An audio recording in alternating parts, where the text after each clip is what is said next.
Une chose intrigue les observateurs étrangers. Vous quittez très rarement votre pays, la Guinée.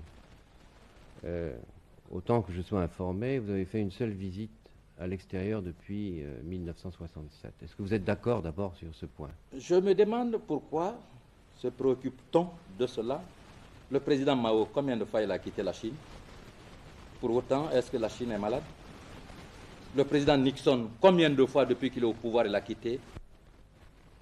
Et chaque président européen, combien de fois chaque président en Europe a quitté son pays? La révolution dont nous parlons, c'est en Guinée. Et c'est ici où elle doit être menée. L'essentiel de la lutte, c'est en Guinée. Et même les adversités extérieures, que toutes les puissances impérialistes se braquent contre la Guinée, si le peuple guinéen reste organisé, conscient de ses responsabilités, résolu à défendre ses acquis, aucune puissance impérialiste n'aura raison de la Guinée. Voilà la vérité historique. On doit s'étonner que je ne sois pas en Guinée, que je sois plutôt comme certains présidents tout le temps à Paris, à Londres, en train de me reposer ou en train de danser. Nous avons du travail et nous ne perdrons pas une minute qui est utile au développement de l'action révolutionnaire. Voyager à l'étranger ne veut pas toujours dire se reposer, c'est ouvrir des contacts. Voyager pourquoi? Nous avons fait tous les pays du monde.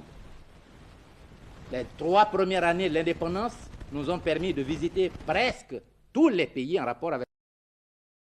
Et qu'est-ce que nous cherchons en plus? Et nous sommes le pays africain qui compte plus d'ambassades étrangères. Cela explique bien l'élargissement des rapports diplomatiques qu'entretient la Guinée avec le monde extérieur, bien qu'on parle toujours en France de l'isolement de la Guinée.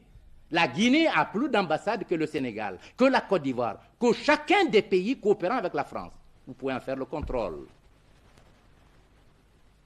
Vous avez à plusieurs reprises dans le passé dénoncé la 5e colonne qui opérait à l'intérieur de la Guinée. Est-ce que vous pensez que cette 5e colonne est toujours active dans votre pays? Et est-ce que ce n'est pas l'existence de cette 5e colonne qui vous inciterait à rester ici pour ne pas Alors, si j'avais peur de la 5e colonne, je ne restais pas en Guinée puisqu'elle est en Guinée. Non, mais parce que vous... Je serais parti à Paris, me réfugier tranquillement. Mais vous pourriez craindre